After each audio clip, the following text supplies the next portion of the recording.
Vote শেষ হয়ে নতুন সরকার গঠনের পরই মুখ্যমন্ত্রী শুভেন্দু অধিকারী ঘোষণা করেছিলেন যে কিভাবে তার সরকার তথাকথিত বাংলাদেশি অবৈধ অনুপ্রবেশকারীদের এই দেশ থেকে তাড়াবে। আর এবার দিকে দিকে বাস্তবেও সেই ছবি ধরা পড়তে শুরু করে দিয়েছে। দেখুন একবার এই ভিডিওটা, কিভাবে হাজার হাজার অবৈধ অনুপ্রবেশকারীরা লাইন দিয়ে দেশ ছেড়ে পালাচ্ছে। কেউ বলছে আমাদের কোনো বৈধ ডকুমেন্টস নেই, আবার কেউ 10 বছর ধরে অবৈধভাবে এই দেশে বসবাস করছিল। আমরা বেশি দিন আসিনি, 2-4 বছর ধরে এখানে আছি, আমাদের কোনো ডকুমেন্টস নেই, এই জন্য করে আমাদের চলে যেতে হচ্ছে। লাগছে আর কি করবো, কষ্ট তো লাগবে। এদেশে কাজ কাম করে খাচ্ছিলাম খুব ভালো, একটু সুযোগ সুবিধা এই কাজ কামের অভাব নেই।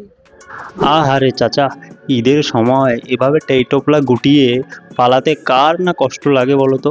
খুব কষ্ট যে বলো, শোনা গো আমার। তবে চিন্তা করবেন না চাচা, আমাদের হ্যাট্রিক হিরো সেলিম চাচা এনারা আছেন তো আপনাদের হয়ে লড়াই করার জন্য।